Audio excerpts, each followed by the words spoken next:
नमस्कार दोस्तों, हरियाणा सरकार की तरफ से आज 23 फरवरी सुबह 3 नई घोषणाएं की गई हैं और तीसरी घोषणा में 4 बड़ी अपडेट हैं आप सभी के लिए। जान लीजिए इनके बारे में संपूर्ण जानकारी, क्या फायदा और क्या नुकसान देने वाले हैं। ये घोषणाएं हरियाणा के लोगों को आज 23 फरवरी को यदि रोजाना हरियाणा सरकार की और केंद्र सरकार की हर घोषणा, फैसले, नियम, निर्देश, आदेश, योजना, सूचना और निर्णय की जानकारी रोजाना जानना चाहते हैं। हरियाणा के हर डिपार्टमेंट, विभाग, बोर्ड, कॉर्पोरेशन, निगम की लेटेस्ट अपडेट के लिए स्टेट नॉलेज टीवी हिंदी को सब्सक्राइब जरूर कर लीजिएगा। पहली और बड़ी खबर सामने आई है आप सभी के लिए। पंजाब एवं हरियाणा हाईकोर्ट ने ऐतिहासिक फैसला लिया है।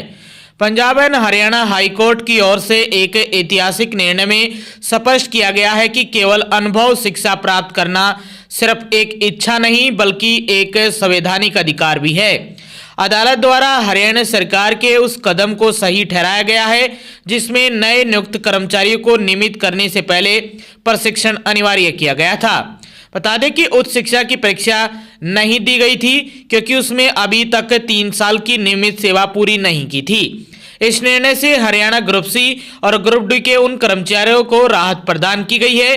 इस निर्णय से प्रशासनिक नियम किसी भी व्यक्ति के विकास और शिक्षा के अधिकार से बड़े नहीं हो सकते। कर्मचारियों के हित में यह फैसला महत्वपूर्ण माना जा रहा है। सरकार को निर्देश दिए गए हैं कि वे अपने कर्मचारियों की शैक्षणिक उन्नति के लिए मार्ग में रुकावट न डालें। सरकार के डिपार्टमेंटों ने परमिशन देने से इनकार कर दिया था क्योंकि जो प्रोविजन पीरियड में यदि कोई कर्मचारी है तो वो बिना परमिशन पढ़ाई नहीं कर सकता, चाहे डिस्टेंस की हो या रेगुलर की तो कर ही नहीं सकता। तो डिस्टेंस की जो पढ़ाई है उस पर भी रोक थी, तो इस पर ऐतिहासिक फैसला सुनाते हुए प्रोविजन पीरियड में भी कोई भी कर्मचारी अब पढ़ाई कर सकता है। और यह पहली महत्वपूर्ण बड़ी अपडेट आई थी। हरियाणा के हजारों कर्मचारियों को यह राहत दी गई है। दूसरी महत्वपूर्ण बड़ी खबर आई है हरियाणा के मौसम विभाग की तरफ से। हरियाणा में मौसम का बड़ा बदलाव। हरियाणा में अब सर्दी का असर धीरे धीरे कम होने लगा है। लगातार दिन और रात दोनों का तापमान बढ़ रहा है। पश्चिमी विक्षोभ के चलते हुई बारिश के बाद प्रदेश के अधिकांश जिलों में सुबह से धूप खिल रही है। हालांकि नमी ज्यादा होने से सुबह और शाम के समय हल्की ठंड जरूर महसूस हो रही है। दिन में धूप तेज होने लगी है और ठंड का असर अब सीमित होता दिखाई दे रहा है। दोपहर में चिलचिलाती धूप ने गर्मी का एहसास कराया है।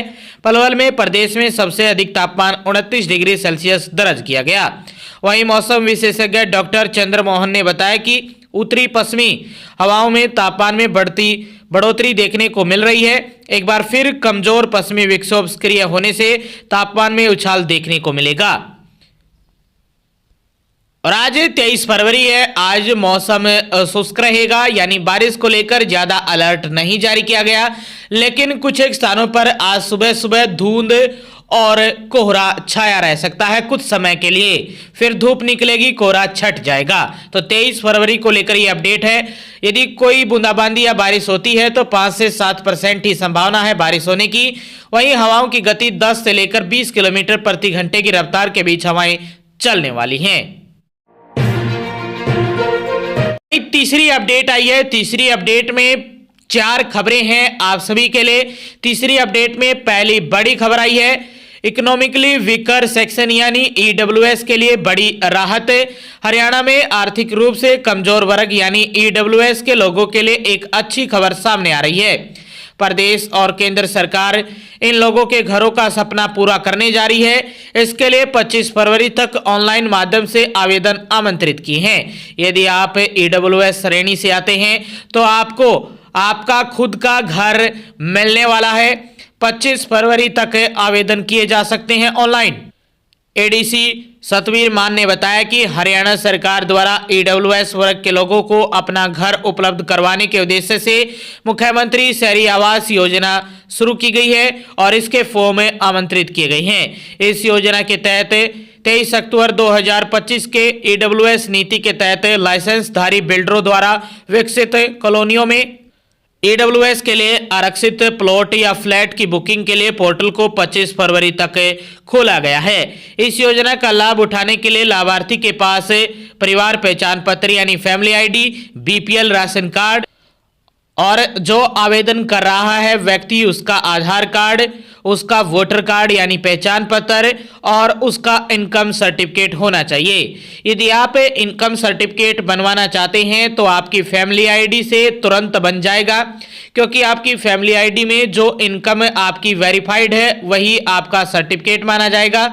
सर्टिफिकेट के लिए अलग से आवेदन करना होगा और ये तहसील के माध्यम से आपका बनाया जाएगा और ये आप कॉमन सर्विस सेंटर या सरल केंद्र, अंत्योदय केंद्र पर जाकर आवेदन कर सकते हैं। कुछ घंटों के अंदर या कुछ दिन के अंदर आपको ये सर्टिफिकेट दे दिया जाएगा। ये ऑनलाइन बनेगा।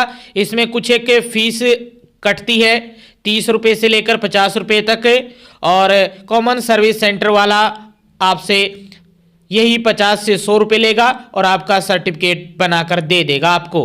तो आवेदक हरियाणा का मूल निवासी है, उसके लिए भी उसके पास रेजिडेंस होना चाहिए। इसके लिए आपको कॉमन सर्विस सेंटर पर जाना होगा, वहां से फाइल लगेगी और कई अधिकारियों के साइन करके, या गांव में कोई भी सरपंच है या शहर में एमसी है तो उनके साइन होंगे।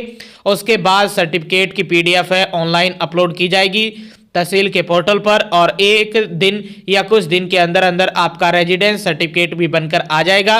तो फिर आप ऑनलाइन आवेदन कर सकते हैं। ईडब्ल्यूएस श्रेणी के लोगों के लिए बड़ी खबर आई है। ये तीसरी अपडेट में पहली बड़ी अपडेट। यहाँ तीसरी अपडेट में दूसरी महत्वपूर्ण बड़ी खबर आई है। हरियाणा के गुरुग्राम जिले में सर न्यायालय गुरुग्राम भर्ती को लेकर यह बड़ी अपडेट आई है। डिस्ट्रिक्ट एंड सेशन जज गुरुग्राम की तरफ से चपरासी के पदों पर भर्ती के लिए आवेदन मांगे गए हैं। जो भी उम्मीदवार इन पदों के लिए इच्छुक है वे अपने आवेदन भेज सकते हैं। पुरुष या महिला जो भी उम्मीदवार इच्छुक है वे अपने आवेदन स्वयं जाकर या भारतीय डाक विभाग के माध्यम से अप्लाई कर सकते हैं। यह भर्ती एड हॉक आधार पर 6 महीने के लिए या रेगुलर भर्ती तक के लिए की जा रही है। तो यदि रेगुलर भर्ती नहीं होती तो 6 महीने के लिए आगे भी बढ़ाई जा सकती है। और आप यदि इच्छुक है तो भारतीय डाक के माध्यम से अपने सारे डॉक्यूमेंट और फॉर्म भरकर भेज दीजिए। इन पदों के लिए उम्मीदवार 8वीं पास होने चाहिए। 8वीं कक्षा में उनके पास हिंदी या पंजाबी विषय में से कोई भी एक विषय अनिवार्य होना चाहिए। किसी भी वर्ग के उम्मीदवार को कोई भी आवेदन शुल्क नहीं देना, चाहे आप जर्नल से आते हो, एससी से हो या कहीं से ओबीसी से आते हो जिसमें बीसीए या बीसीबी से आता हो, एससी में ओएससी या डीएससी से आते हो या एसटी से आते हो, तो आप किसी भी वर्ग के उम्मीदवार हो तो आपको कोई भी पैसा या फीस नहीं देनी है। न्यूनतम आयु 18 वर्ष से लेकर 42 वर्ष तय की गई है। आवेदन करने की अंतिम तिथि इसी महीने की 27 फरवरी है और इंटरव्यू अगले महीने यानी मार्च में होंगे। 16 मार्च से लेकर 24 मार्च तक इंटरव्यू का स्थान रहने वाला है जिला न्यायालय गुरुग्राम रहेगा और सैलरी आपकी 16,900 रुपये प्रतिमाह आपको दी जाएगी। तो ये बड़ी खबर आई है और ये तीसरी अपडेट में दूसरी महत्वपूर्ण बड़ी खबर है हरियाणा के लोगों के लिए जो इच्छुक है इस भर्ती के लिए। तीसरी अपडेट में तीसरी ही महत्वपूर्ण बड़ी खबर आई है हरियाणा के किसानों के लिए। प्रधानमंत्री किसान सम्मान निधि योजना को लेकर इस योजना के तहत हरियाणा के किसानों को साल के 6,000 रुपये और हर महीने में 500 रुपये और 4 महीने में 2,000 रुपये की किस्त या राशि दी जाती है। प्रधानमंत्री किसान सम्मान निधि योजना के लाभार्थियों के लिए अगली किस्त फरवरी के आखिरी सप्ताह यानी इसी सप्ताह में आने की संभावना है या मार्च 2026 के बीच खाते में ट्रांसफर की जा सकती है। घोषणा फरवरी में हो सकती है और आपके बैंक अकाउंट में ट्रांसफर मार्च 2026 में की जा सकती है। इसको लेकर अपडेट आई है। हालांकि सरकार ने कोई जो डेट है वो तो फिक्स नहीं की है, लेकिन ये अपडेट आ रही है कि घोषणा अभी मार्च की बजाय फरवरी में हो सकती है और मार्च के फर्स्ट या सेकंड वीक के आसपास या मिड में आपकी किस्त आपके अकाउंट में भेजी जा सकती है और ये प्रधानमंत्री नरेंद्र मोदी के हाथों किया जाएगा। माननीय प्रधानमंत्री इस योजना के तहत छोटे और सीमांत किसानों को 2,000 रुपये की 3 किस्तें मिलती हैं। एक साल में हर 4 महीने में, साल में कुल मिलाकर 6,000 रुपये। यह राशि लाभार्थियों के बैंक खातों में डीबीटी के माध्यम से जमा की जाती है, यानी उनके आधार कार्ड के माध्यम से। पोर्टल के मुताबिक सभी पंजीकृत किसानों के लिए ई-केवाईसी कराना अनिवार्य है। अगर आपकी ई-केवाईसी पेंडिंग है तो किस्त रुक सकती है। यदि आपकी किस्त रुक गई है तो ई-केवाईसी करवा लीजिए, एक साथ ही सारी रुकी हुई जो किस्त हैं वो आपके अकाउंट में आ जाएंगी। किसान खुद पीएम किसान पोर्टल पर जाकर ओटीपी के जरिए ई-केवाईसी कर सकते हैं, या ओटीपी के माध्यम से नहीं करवाना चाहते तो या फिर अपने पास के कॉमन सर्विस सेंटर पर जाकर अपने थंब यानी अपने बायोमेट्रिक के माध्यम से ई-केवाईसी पूरी करवा सकते हैं। नियम के मुताबिक हर 4 महीने के अंतराल पर 2,000 रुपये की किस्त दी जाती है केंद्र सरकार द्वारा। फिर इसको केंद्र सरकार भेज देता है और फिर हरियाणा सरकार अप्रूवल देती है और उसके बाद सभी किसानों के अकाउंटों में भेजी जाती है किस्त। तो उम्मीद है कि आपको ये समझ में आया होगा। यदि आपकी किस्त रुक गई है तो ई-केवाईसी करवा लीजिए, या नाम में मिसमैच हो गया है तो नाम ठीक करवा लीजिए, अपना डाटा ठीक करवा लीजिए। आधार कार्ड से ही सारा डाटा उठाया गया है, और यदि और भी कुछ गलती है तो एग्रीकल्चर विभाग में जाकर आप इसको ठीक करवा सकते हैं सारे डाटा को। तो ये 3 बड़ी महत्वपूर्ण खबरें थी। तीसरी खबर में 4 अपडेट थी। आगे भी आप हरियाणा की हर खबर जानना चाहते हैं या केंद्र की हर खबर के लिए स्टेट नॉलेज टीवी हिंदी को सब्सक्राइब जरूर कर लीजिएगा।